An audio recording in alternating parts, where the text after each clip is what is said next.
Okay. Dear journalists and friends, good morning. Welcome to the Chinese Embassy in Suriname and attend today's media briefing jointly organized by the Embassy and the CDS. I am Liu Zhenhua, Political Counselor of the Embassy. I would like to take this opportunity to thank the Suriname media and reporters for their attention and support for China-Suriname relations and China's development. This media briefing is divided into two parts. The first part is for His Excellency Mr. Han Jin, the Chinese ambassador to Suriname, to introduce the development of China-Suriname relations and China's diplomacy in 2023. The second part is Q&A. The past year has been special significance for China's development and China-Suriname relations, and it is also the topics that journalists are most interested in. Now I would like to invite His Excellency Ambassador Han Jin to introduce to you the development of China-Suriname relations and China's diplomacy last year. Good morning, everyone. I believe you can hear me well. Once again, good morning. Welcome to the embassy. I'm really glad to see so many friends, so many familiar faces here. During the past 2.5 years, as the ambassador of China to Suriname, I was interviewed by some of you and also published articles on some of your newspapers. Also, I got a chance to visit several media offices. The embassy has kept a very good working relations with all the media here, Surinamese or Chinese. So taking this opportunity, I would like to express our sincere thanks to all of you and to all of your agencies. And also I would like to say Happy New Year once again to all of you, to express all the best wishes to all the friends here. As mentioned by Councillor Liu, today I would like to give a briefing about the progress during last year of the Chinese-Suriname relations as well as the Chinese diplomacy. So I'll start by giving you an overview of the development of the China-Suriname relations. We all know last year marks the 47th anniversary of the establishment of the diplomatic ties between China and Suriname. The strategic partnership between China and Suriname is built on the principle of equality and mutual respect, on shared or similar positions on international affairs, and on pursuit for mutual benefit and common development. Last year, the bilateral relations are making a fast and steady progress after the influence of the COVID. In the political and diplomatic aspect, the year of 2023 holds special significance. We have the honor of hosting 5 Surinamese ministers on visit to China, namely the Minister of Foreign Affairs, the Minister of Defense, the Minister of Justice and Police, the Minister of Natural Resources, as well as the last but not least, the Minister of Economic Affairs. During their visits, ministers engaged in valuable dialogues and exchanges with relevant Chinese authorities and achieved meaningful outcomes. Notably, during the meeting between 2 foreign ministers, the Chinese Foreign Minister Wang Yi reiterated China's commitment to being a reliable partner for Suriname development, emphasizing cooperation under the Belt and Road Initiative and pursuing high-quality development. Meanwhile, Minister Ramdin reiterated the stickiness of the Surinamese government to the One China policy and expressed gratitude for China's support in Suriname's development, highlighting the deep and long-standing friendship between the two nations. Additionally, interactions at the local level between the two parliaments and the military engagement between the two countries have also been vibrant, strengthening the ties of friendly interactions across various sectors and levels. In the economic and trade aspect, last year, China continued its support for Suriname's economic and social development and capacity building, providing tangible assistance to the people of Suriname. I would like to take the example of the China-Suriname Agricultural Technology Center, Cooperation Center. Chinese agricultural experts not only conducted a series of planting experiments and training on fruits, vegetables, and grains at the Salamanca project site, but also frequently visited nearby farmers to provide guidance on cultivation. Local villagers improved the production of chili peppers, watermelons, and fruit trees based on the expert guidance, resulting in a significant increase in household income. The first phase of the training program trained around 50 Surinamese farmers and technicians. I had the honor of accompanying President Santoki for the closing session of the first phase of the training, and President speak highly about this program. The first phase training program trained around, as I mentioned, around 50 farmers and technicians, with 9 more sessions planned over the next 2 years to benefit even more people. Meanwhile, other projects like the road monitoring project and the low-cost housing project, also a grant project from the Chinese government, are also making a steady progress and expected to be unveiled soon.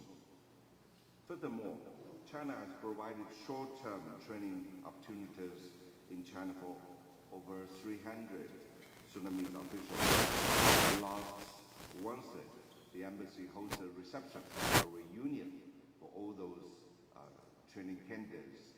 I believe some of you has also attended that gathering. The participants expressed gratitude to the embassy and to the relevant Chinese authorities, stating that they gained knowledge, broadened their horizons, and plan to apply what they learned in China to Suriname's economic and social development. About the trade, in the first 11 months of last year, the total bilateral trade between China and Suriname reached $350 million, maintaining a growth trend for 3 consecutive years. It is evident that Chinese companies are actively involved in various sectors in Suriname, including agriculture, forestry, fisheries, mining, new energies, and infrastructure constructions. Many Chinese business delegations visited Suriname to explore investment opportunities. With the improvement of Suriname's business environment, we are confident that more Chinese enterprises will come and invest in Suriname, further strengthening the pragmatic cooperation between our two countries. In the cultural exchanges aspect, China and Suriname share many cultural and value similarities. Both countries are multicultural nations with rich cultural heritages and the attitudes of harmony in diversity towards civilization and culture. It's a commonality between two countries. In the diverse and culturally rich environment of Suriname, culture is something most welcome and appreciated by the people. Therefore, organizing cultural activities and fostering mutual understanding between two nations is an essential aspect of the embassy's work. Last year, we all know, was the 170th anniversary of the Chinese immigration in Suriname, and was also a significant commemoration year for Indian immigration and the abolition of slavery.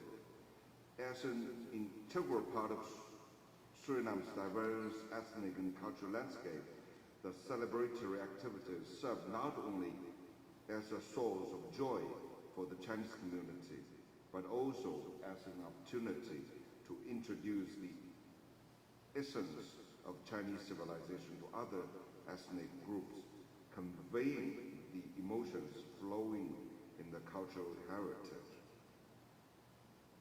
Last October, the embassy and the Chinese community organized a series of events such as a photo exhibition, book launch, parade, art gala, and the civilization symposium, which were all great success and received positive coverage from the media. Furthermore, the embassy also organized with the relevant institutions the cultural events like the Night of the Chinese Costumes, the Chinese Film Festival, and the Confucius Institute Day. The theme was the beauty of Huaxia. These activities enjoyed widespread interest from local people.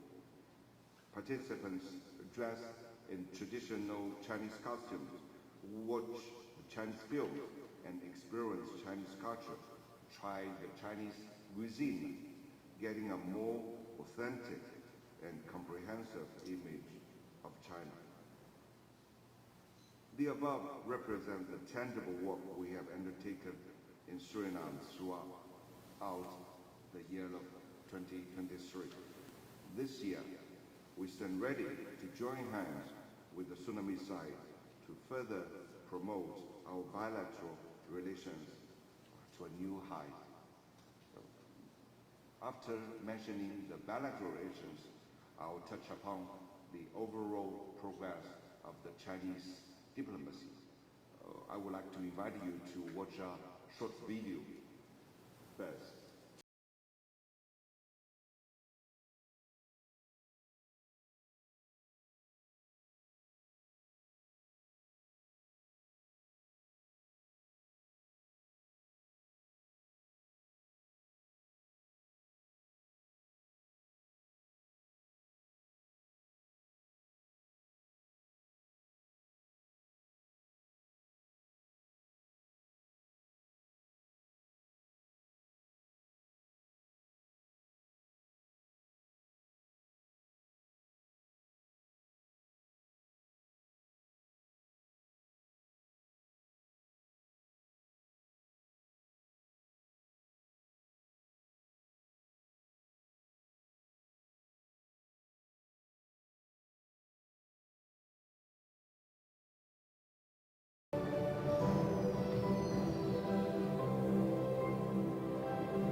the video shows the highlight of the Chinese diplomatic activities last year, which was active, effective, and also competitive.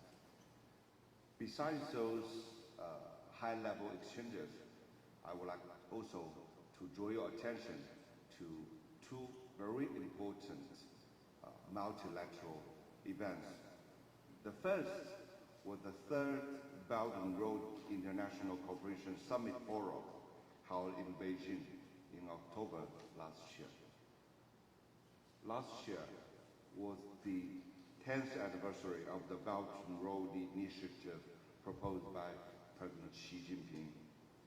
Over the past decade, Belt and Road cooperation has extended from the Eurasian continent to Africa and Latin America, including Caribbean region, and expanded from physical connectivities to institutional connectivities and people-to-people bonds. It has created the largest platform for international cooperation with the broadest coverage in the world.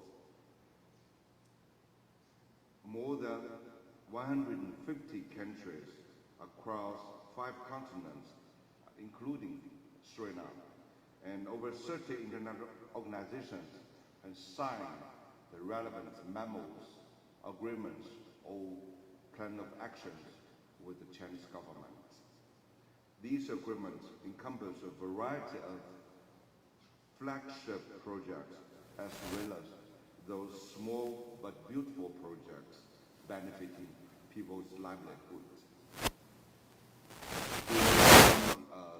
The last summit forum, over 10,000 delegates representing 151 countries and 41 international organizations came to China, to Beijing, with the hope for friendship, cooperation, and development. During his speech, President Xi Jinping gave a summary of the experience drawn from the success of the BRI over the past decade, reaffirmed China's commitment with the announcement of 8 major steps, declared a new stage of high-quality development for BRI cooperation, and called on all countries to jointly pursue global modernization. As an old saying goes, the fire burns high while everyone adds wood to it. Belt Road Initiative, Belt Road Cooperation will surely provide enduring impetus for world's economic growth and common development across the globe. The second event was the 6th China's International Import Expo held in Shanghai in November. Since 2018, the annual expo has leveraged China's vast market advantages, serving as a platform for international procurement, investment promotion, cultural exchange, and open collaboration. It has actively contributed to accelerating the formation of a new development pattern and promoting global economic development. Last year, the Expo witnessed a historical high in terms of numbers of participants, with guests from 154 countries, regions, and international organizations gathering in Shanghai. 72 countries and international organizations participate in national exhibitions. Over 3,000 companies participating in enterprise exhibitions, and over 400,000 professional visitors attended the expo seeking investment opportunities. The intended transaction for the year also set a new record, totaling over $780 billion. Last year, Suriname's foreign minister and the Minister of Economic Affairs and Surinamese ambassador to China all attended the opening ceremony of the expo. They highly praised the positive role of the expo in promoting global economic and trade cooperation, enhancing cultural exchange, and achieving mutually beneficial outcomes. Suriname last year also participated in the national exhibition, showcasing Surinamese products such as peanut butter, wood, wine, fruit juices, soft drinks, mineral water, cosmetics, fish, and fish products. Tourism and business investment opportunities in Suriname was also promoted.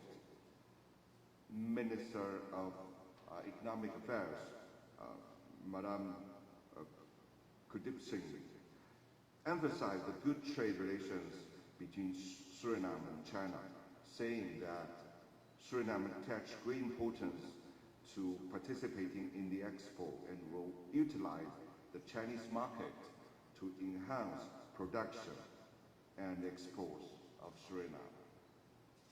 Besides those two important events, I also would like to draw your attention to 3 global initiatives proposed by the Chinese side. The first one is the Global Development Initiative. It aims to encourage the international community to prioritize development, place people at the center, take practical actions, accelerate the implementation of the United Nations 2030 Agenda for Sustainable Development, and promote more robust, green, and healthy global development. As for now, over 70 countries have joined the group of friends of the Global Development Initiative at the United Nations platform. More than 200 cooperation projects have been implemented. The Global Development and South-South Cooperation Fund of $4 billion has been put into use. This initiative has become a well-received public good and an important platform for countries to conduct development cooperation. The second one is the Global Security Initiative. It aims to uphold the spirit of the UN Charter, advocate adapting to profound adjustment in the international landscape with a spirit of unity, and address various traditional and non-traditional security risks and challenges with a win-win mentality. Guided by this global security initiative, China has successfully put forward a series of proposals of these position papers on some hot issues like the Ukraine crisis, the Afghan issue, or the Palestinian-Israeli conflict, contributing China's wisdom to resolving those hot-spot issues. The third one is the Global Civilization Initiative. It focuses on amplifying exchanges and mutual learning between civilizations, a crucial driving force for human civilization progress and world peace development. It advocates equality, mutual learning, dialogue, and inclusiveness among civilizations, surpassing cultural barriers, conflicts, and superiority, injecting a powerful positive energy into promoting the modernization process of humanity. As I mentioned, the position of China and Suriname on issues of people-to-people exchanges and cultural communications are highly consistent. So we are happy to explore more opportunities of communications and cooperations in this regard. So I will end my briefings here, and now I would like to answer your questions. Thank you. Well, thank you, Ambassador Han, for your wonderful speech. Let's enter the Q&A session, and I will first introduce something to note. If journalist friends want to ask a question, please raise your hand, and my colleagues will help to provide the microphone. At the same time, please introduce yourself when asking questions. Thank you all for your cooperation. Now, let's start. Okay, please, the ETV reporter to ask questions. Hi, I'm Rishala Matnak from ATV. My question is, what's China's goal and main points in diplomacy? Well, thank you, Chef. It's a big question, I need to say. So first, I would like to say, well, thank you for your attention, for interest about the Chinese diplomacy. I would like to say that the core goal, the core target of the Chinese foreign policy is to build a community with a shared future for mankind. You may heard this version from time to time. I mentioned it on my briefing just now. We all know today that the great transformation is accelerating across the world. Changes of the world, of our times, and of historical significance are unfolding like never before. And the world has entered a new period of turbulence and transformation. However, we believe that the overall direction of human development and progress will not change. The overall dynamics of world history moving forward amid twists and turns will not change. And the overall trend toward the shared future for the international community will not change. So we will make the commitment to make a joint effort with all countries, especially the developing countries, to build a community with a shared future for mankind. For this, the goal is to build an open, inclusive, clean, and beautiful world of lasting peace, universal security, and shared prosperity. The pathway is promoting global governance that features extensive consultations and joint contributions for shared benefit.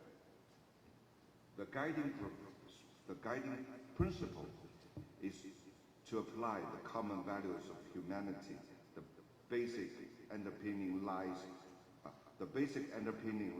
in building a new type of international relations. The strategic guidance comes from the implementation of the 3 global initiatives I introduced just now. And the platform for action is the high quality construction of the Belt and Road Cooperation.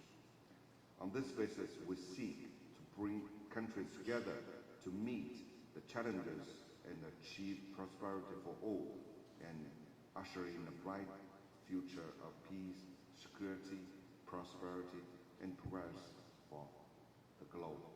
So this is the goal or the target. So for this, I would like more, I regard it as the 4 pillars of the Chinese foreign policies. The first one is advocating peaceful coexistence and safeguarding international peace and security. The Chinese nation has always cherished peace in history.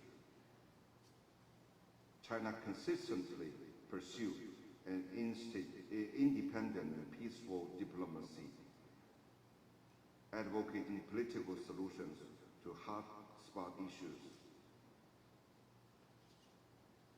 We never had any record, you may notice, China has never had any record of colonizing or invading any other country. The second one is upholding justice and actively participating in reform and construction of the global governance system. We have resolutely opposed hegemonism and power politics, resolutely pushed back against a handful of countries' attempt to dominate international affairs, demanded increased representations and say of developing countries in the global governance systems, and urged the lifting of all illegally imposed unilateral sanctions. I believe this is the shared interest of China and Suriname. The third pillar is adhering to openness and inclusiveness, expanding our global network of partnership. China tries to keep good relations with big countries like the United States or the European countries, and we will deepen the strategic mutual trust and mutually beneficial cooperation with countries like Russia. And especially I would like to stress that with the developing countries, China will follow the principle of sincerity, real result, amity, and good faith, and the principle of pursuing the greater good and shared interests to pursue common revitalization. So globally, China would like to keep and maintain good relations with all countries. The fourth pillar is persisting in mutually beneficial cooperation to advance global South and South-to-South cooperation. This is also to the interests of countries like Suriname. China firmly believes that the development is the master key to solve all problems. China not only steadfastly implements its high-quality development strategy, but also provides development opportunities for the international community, especially the global South, a large family of developing countries in the form of China's modernizations. In China's view, Latin American and Caribbean countries are an important part of the global South, an active participant and contributor to global governance. CELAC has become an indispensable driving force for global South-South cooperation, playing a crucial role in maintaining regional peace, promoting common development, and advancing regional integration. This year will be the 10th anniversary of the establishment of the China CELAC Forum. We will keep cooperate with Latin American countries, with Caribbean countries, to seek for the common development. So that's my the answer of your question. Very short briefing about the Chinese diplomacy. Thank you. Thank you. Here comes the next question, please. Okay, the time, Suriname reporters.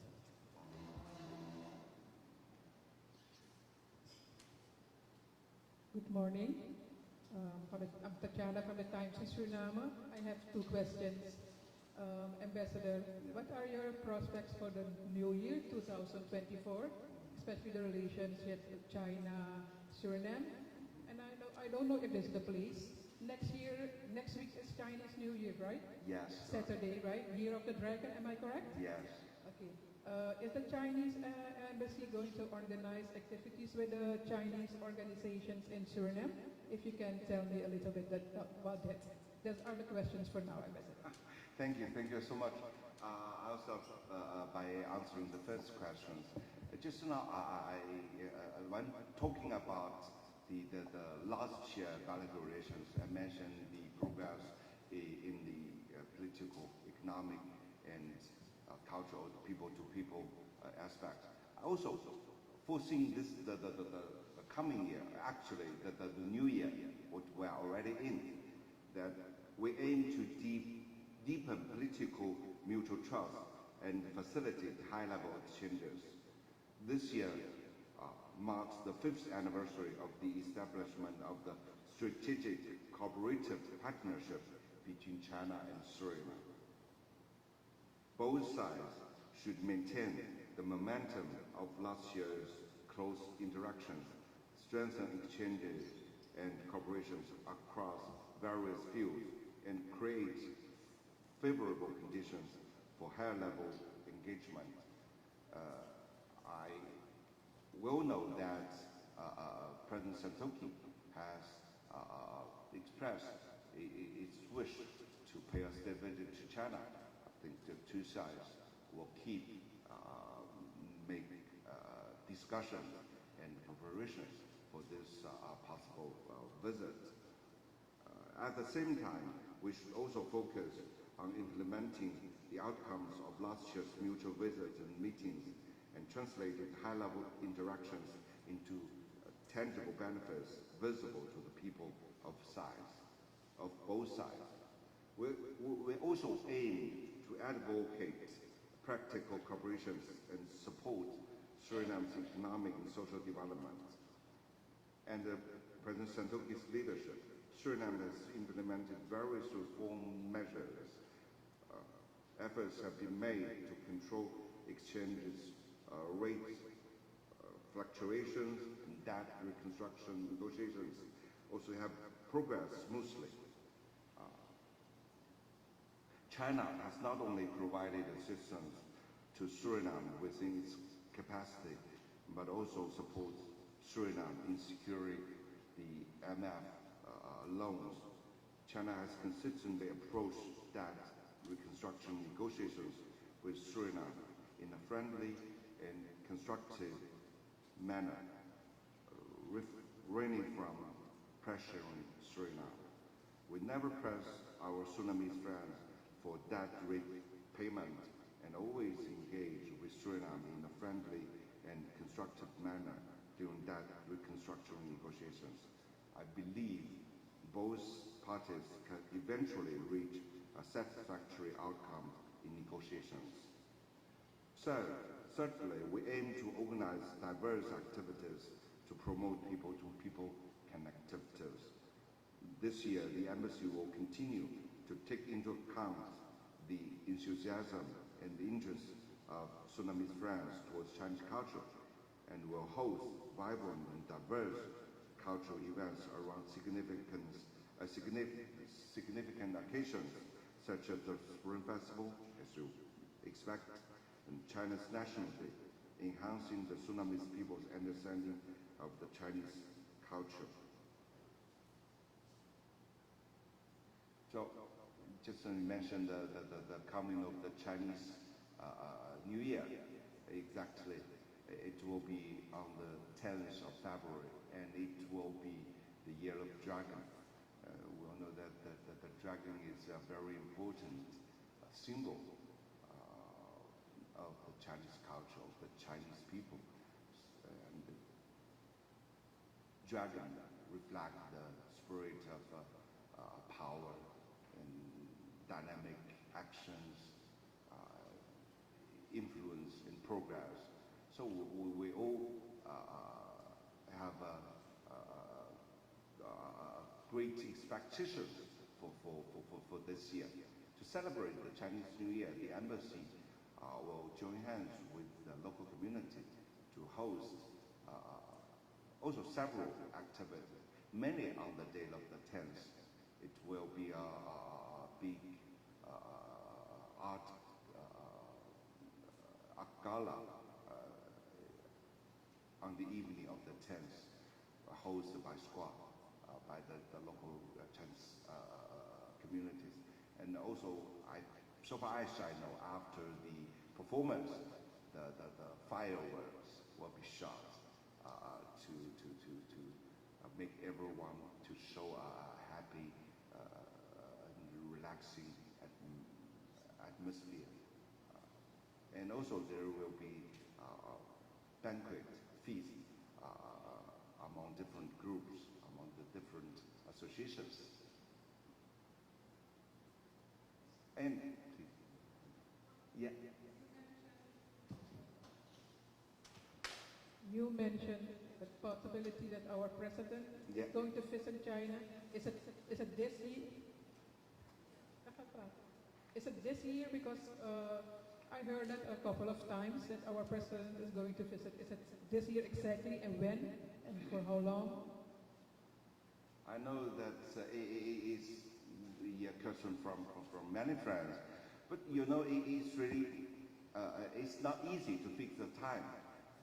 You're right that for during the past years, the two sides have kept to discuss to finding a time which will be convenient for both sides. So the discussions and the preparations is kept going. The two sides look forward to this visit. We hope it will be in this year. But it's not the time to declare the exact time, and so maybe after the consultation of the two sides, the more information will be provided to our friends of media. And I believe if such a visit will turn out to be true, the media will be welcome to go to China for the coverage of the visit.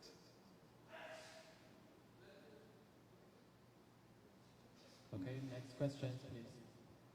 The lady next to Yeah. Times of Suriname. Hello.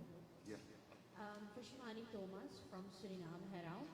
Ambassador, when we're talking about the oil and gas development, how is China gonna, what's the role of China in this in Suriname? Has there already been spoken about the development in investment from China in Suriname? Because we know that it will be a great development, and I know China has a lot of investment in that.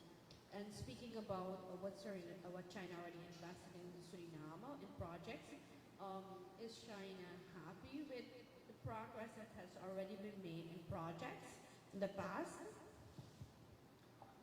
Well, thank you for the question. About the oil and gas development, we all know it will be crucial to the economic and social development of Suriname. We all know what happened in the neighboring countries in Guyana, and we believe Suriname will also have a chance for the rapid development after the exploration of the oil and gas. Actually, the Chinese government, as well as the Chinese enterprises, follow this issue closely. And so far, I know several Chinese enterprises has participated in different ways in the exploration already. Maybe they form a joint venture or a joint group with the American companies or other companies to take some small projects. But so far, there isn't a big investment yet. I think with the development, with the further development and the clarification of the development plan, the Chinese side will have the interest to be part of it. And we all know, we hope it could, and we believe it could bring up a much brighter future for the country and for your people. And your second, your late part of the question, pardon? You mentioned Project. Well, what sort of projects? I mean, that has already been implemented in the past. Are you happy, is China happy with the progress of it, of how it ended on some project that's going further in 2024? Or Yeah. are you happy on where it is? Yeah, we all know that it was not easy during the past years because the influence of the COVID, and also because of the influence of the overall macro economic, the global macroeconomic situation. However, the Chinese enterprises they kept staying in Suriname and kept seeking opportunities. We all know that last year the biggest issue was the Chinese company Tussen made the transaction with Gold, and now so far the operation of the Rosenbauer mines was back on track. The performance was satisfactory, I would like to say.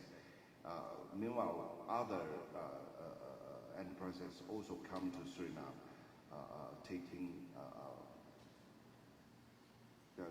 projects in the field of infrastructure construction, and also the water supply, the energy plant, and so on.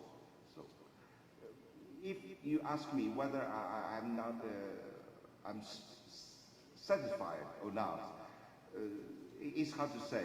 We are happy to see the progress, but we never say we are satisfied because we all have larger expectations. I believe in this year, I think more projects will be implemented. Good morning, Ambassador. I'm this from Key News. You just talked about projects. What big projects can we expect for 2024? And Suriname is looking for financing for the bridge over the Quarantine River between Suriname and Guyana. Has there been talks with the Minister of Foreign Affairs with China in financing the bridge? And my second question is, what other trade opportunities for 2024 has China and Suriname identified? Well, about the big projects, it could be announced before the early discussions or negotiations concluded. So the embassy also usually we also couldn't get the early we could not make the prediction about the results. But we'll note we'll keep close observation about the possible project. As you mentioned, the cross-border bridge. So far as I know, there was only two competitors left, one Chinese and one European. We'll wait and see the results. I believe from the Chinese side, the Chinese enterprises has the capacity or even the advantage in the construction.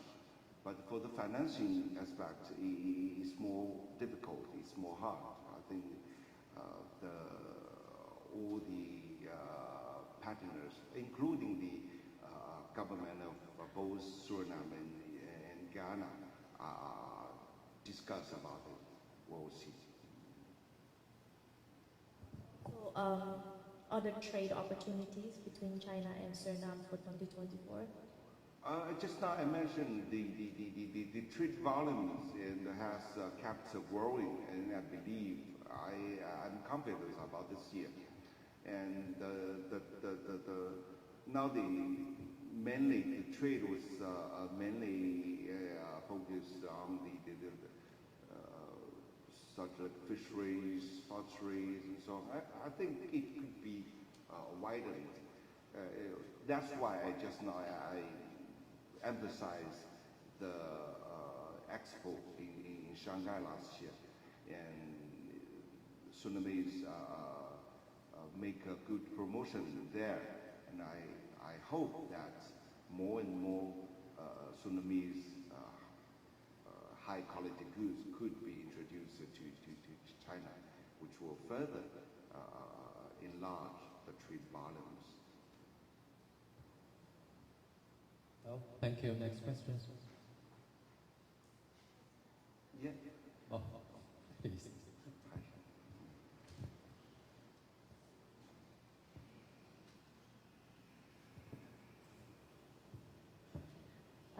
The question just came in, and the ambassador, you mentioned timber trade from Suriname to China. There is very much interest, but globally, other countries are looking into climate change and preserving forestry.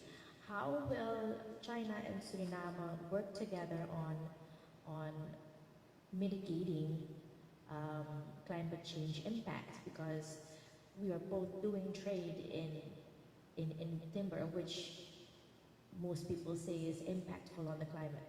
Mm-hmm. So what is the point of view of China in that part? We know the importance attached to the climate change and the preservation of the environment, or the environmental protection. Actually, I would like to say that China shares the same interests or some same values in this regard. For itself, China now is seeking a sustainable development. There is a saying in China that we said that the nice environment, the beautiful hills and the rivers will bring the wealth. Well, it's the green hills is also hills of gold or silver, literally like that. So in China, we try hard to protect the environment, and so for the corporation here, we always tell or encourage the Chinese enterprises who doing business in the same in the relating areas, first to obey the laws and regulations. And we support the effort of the Sudanese government for the environmental protection. And so I visit one Chinese enterprises in interior. While doing business of the woods, they also make an area of environment protection zones. Actually, it's now already become a natural park. I saw many tourists, local or even people from Dutch or from some other European countries, come and to go to that national park. It's a good example for the we seeking development while maintaining the environment. Will encourage all the Chinese enterprises doing business in this way. And in a larger picture, that also internationally, China will firmly support the developing countries, including the Suriname, in the international talks, in the relevant meetings of the United Nations and relevant agencies.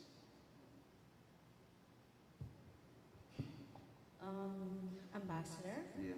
We've seen development in the Chinese community where those that settle Suriname are leaving Suriname, going towards Guyana because there are more development there. And in that light, has the embassy looked into this matter, why they are leaving? Because shops are being opened and closed and they're going away. And talking about population, it's Suriname still a good destination for Chinese community to come here and migrate to Suriname, or in comparison to previous years, do we have less Chinese people coming to Suriname to settle here? Well, not to bring people here, but I believe that people could be attracted here. People has gone to Ghana, as you mentioned, because they found opportunities there. And I believe one situation is getting better here. They will come back. The reason is simple. And also I noticed the Chinese people has not really left the country. Some of them, or many of them, come and go between two countries doing business. And actually, now we see there is advantages to link the business or projects between two countries. That's the advantage of connectivities. Also, in Suriname, Suriname has also has its advantages. We see, for example, some people shipping or exporting construction materials like stones to Ghana. I think this is will benefit the peoples of the countries of two countries. Will keep they will keep doing so. So I don't think you need to worry about the people who left the country to go to other countries. What about comparisons to previous years? Do you have Chinese people immigrating to Suriname to establish here? Just like I mentioned, it's not a government policy. We could not just to tell people to come or even force people to come. But I believe when the cooperation, when the links between two countries will strengthen, more people will come. More people will come. Now, people, the whole globe is a village. It's right common for people to come and go. Okay, thank you. Next question. Thank you, Mr. Ambassador. Thank you for your information. My name is Urita Chanawai from the Warate. I have a few questions. I would like to go forward with one of my colleagues' question on the trade, the lumber trade. But CGN is also one of the companies mining now, and as we know, also mining is taking away areas of forest. So my concrete question is China also looking into funds for climate change for countries in the Caribbean, Suriname, and Latin America? That's my first question. My second question is, when we talked last year, we talked about our debt agreement, Suriname and China, and you, Mr. Ambassador, mentioned that China would maybe be interested in a deal like Oppenheimer got, where our oil findings would be part of closing a debt deal with China. Is that still something that China is interested in? We have heard that there is a technical agreement with China on our debt crisis. Is that so? And is finalization dependent on the visit of our president to China? That's my second question. My third question, China is a leading force in the BRICS cooperation between different lands, looking at South-South, but also South-North. But changing the way the world may be thinking about financing and the way the different countries cooperate together. Would you say that BRICS is a new initiative in the Belt and Road initiative? If that is maybe a new phase in that, how can we relate those two initiatives to each other? Thank you. Well, I'll start from what you mentioned about the climate change fund. There is some platform or mechanism for the cooperation between China and countries, especially the developing countries, in the field of climate change. could not remember the exact figure, but there is, because it also could be included in the, say, the Belt Road or South-South cooperation frameworks. I think all the targets will be the same. We hope that we could, the Suriname side could find ways of utilizing those resources to cooperate with, to make the bilateral cooperations.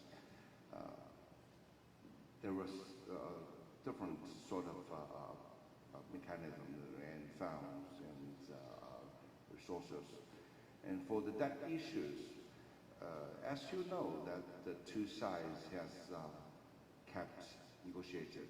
Last year, the export group of the Chinese bank, Import and Exports Bank, came to Suriname twice.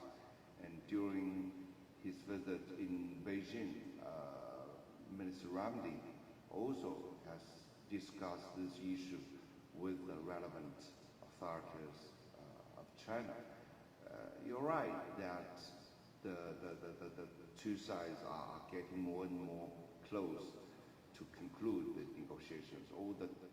So far as I know, the technical problems has nearly to be solved already, but it still need to go through the government and professional reviews. So the agreement hasn't been reached yet.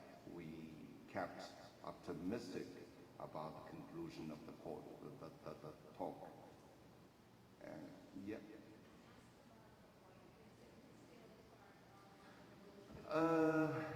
I think, but I don't know the exact term because the talk is between the bank and the relevant ministries.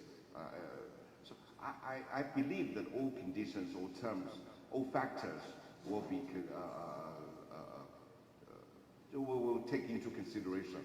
But whether or not what sort of terms or conditions will be put into the final agreement, I could not provide the exact answer or the information to right now.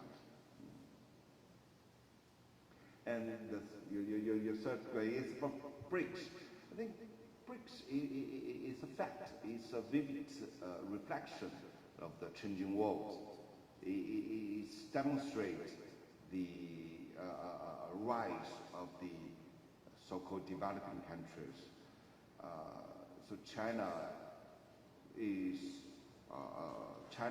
itself is a developing country. So it's only natural for us to make a joint effort with all those developing countries in the framework of BRICS cooperation. And you notice last year, it was shown on the video that the summit was held in South Africa, and the BRICS, the group of the BRICS was also enlarged. More and more influential developing countries were included into the group. So I believe the BRICS is still on the growing, and more corporations will be implemented among the BRICS countries.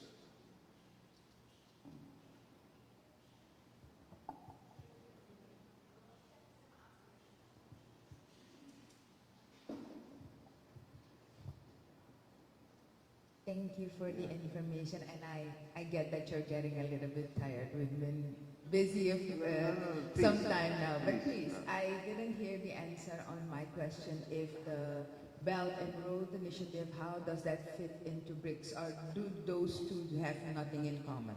Thank you. I believe all those platforms or mechanisms or the initiatives will cooperate with each other. It's not the old one took over the new one took over the old one. You know, the coverage were different. For example, as you mentioned, the BRICS will be among 5 countries originally, and now it will be enlarged to several other countries. But the Belt and Road have an overall coverage. All countries from all continents have joined the Belt and Road Corporation already.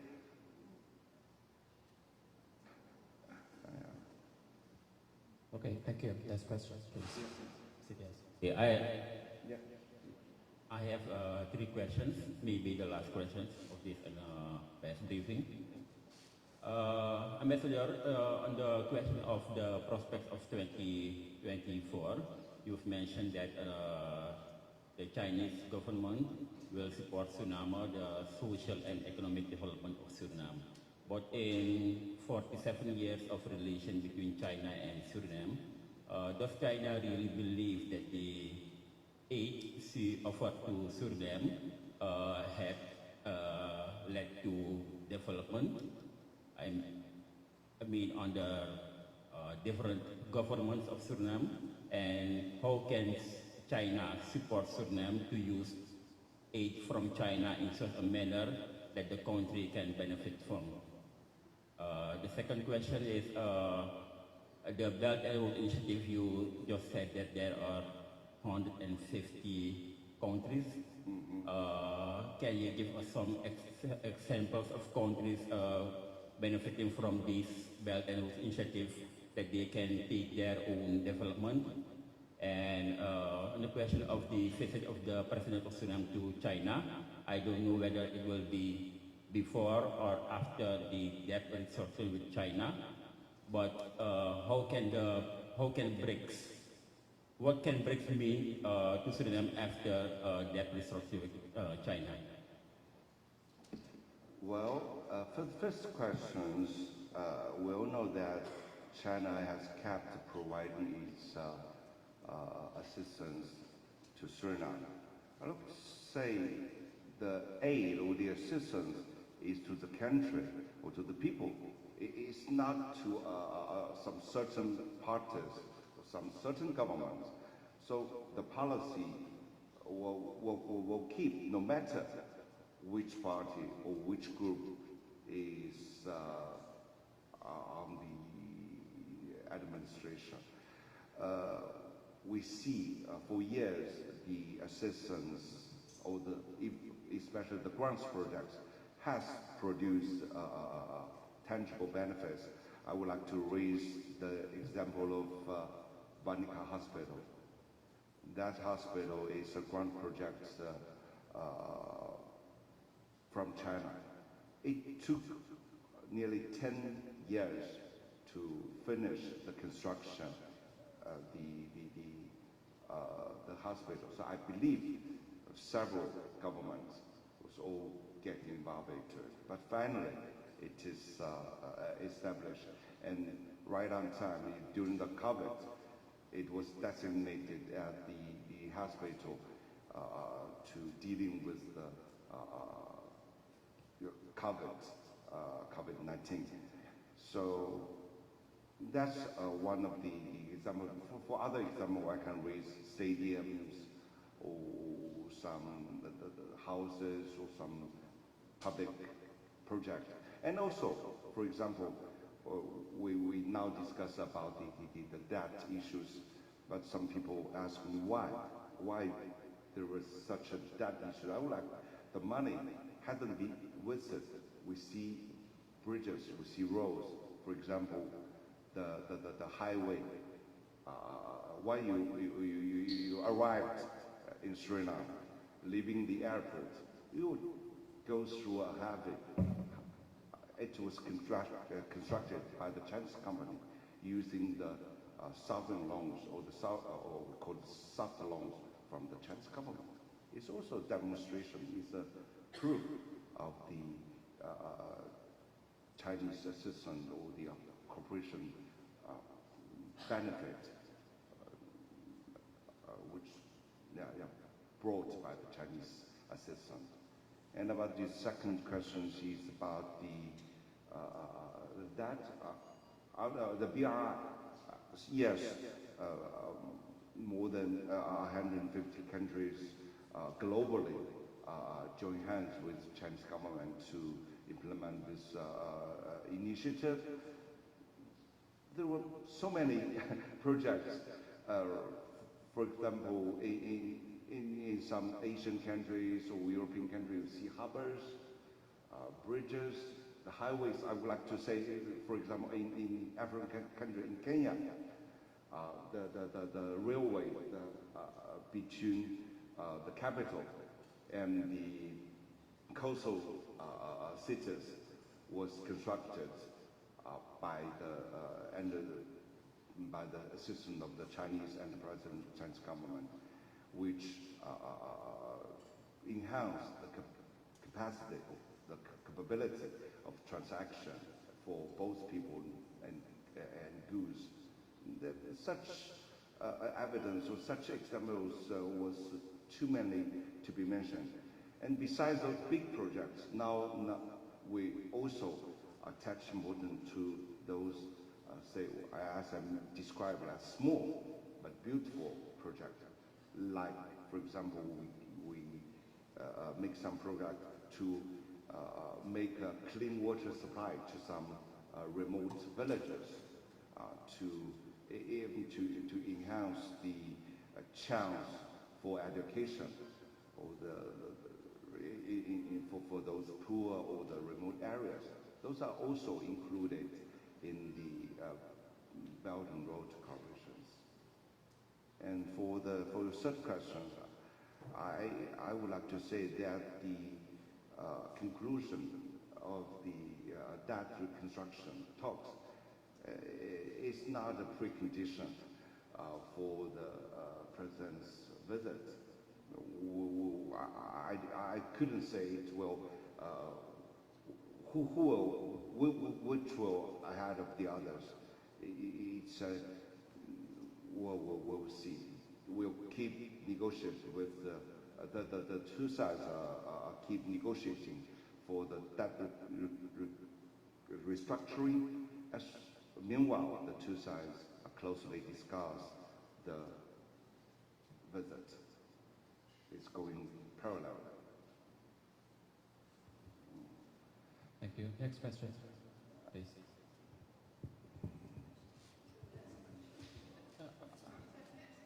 Okay. Peace. Yes.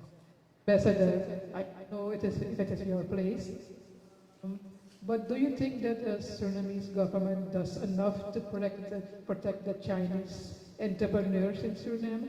I'm sure you read about all the robberies before the incident at Chodi. Do you think that Suriname must do more for this group? While we encouraging the Chinese enterprises to obey the laws and regulations when doing business in Suriname, we have kept encourage the Surinamese government or the relevant agencies to make a good or friendly environment for the Chinese enterprises.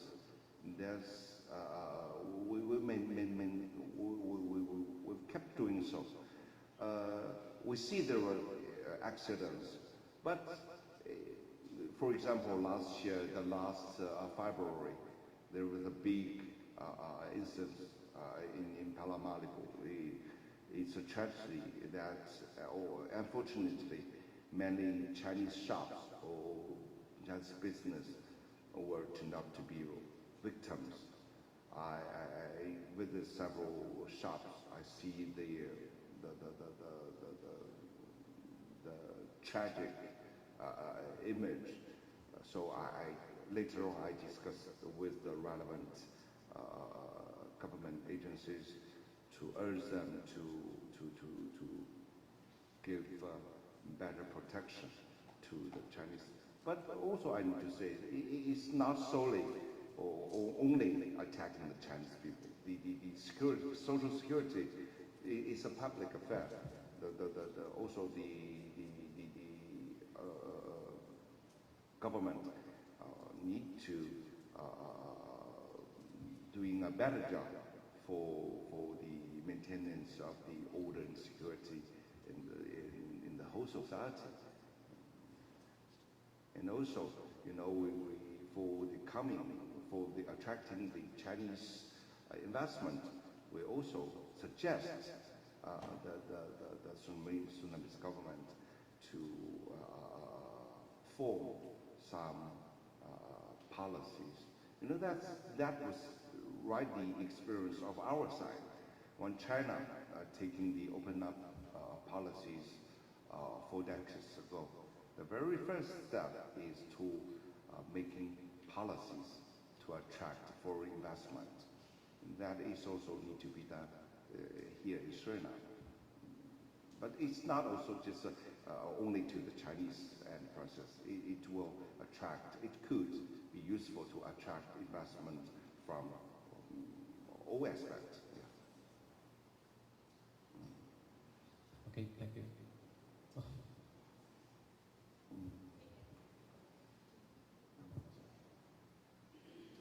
Thank you. Mr. Ambassador, there was also a group of Chinese participants trained in, how do you say? Yes, they were trained for, yes.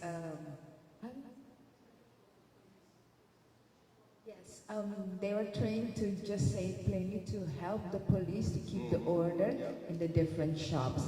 I have received information that they have already done the training. Are they now guarding the different shops? Is that? I don't know for sure because it's organized by the local community. It's a cooperation between the local community with the Ministry of Justice and Police. So far as I know, it's right after the February incidents. For me, it's only natural for the local communities try to enhance their knowledge or the capabilities of self-defense, and also to cooperate with police, with the relevant agencies is also obligation of citizens. So personally, from the perspective of the embassies, we would like to, we're glad to see such a cooperation.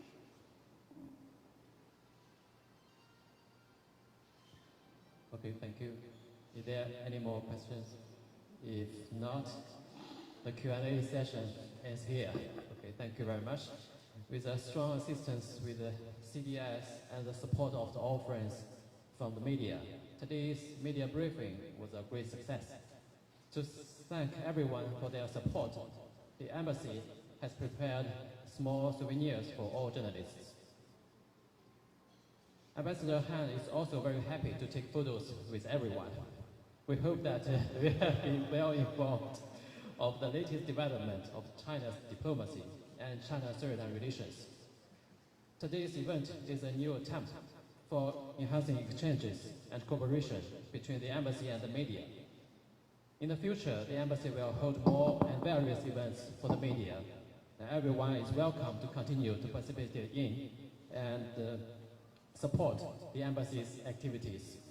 We also hope that friends from the media will continue to pay attention to and support the bilateral relation and China's development. Thank you all.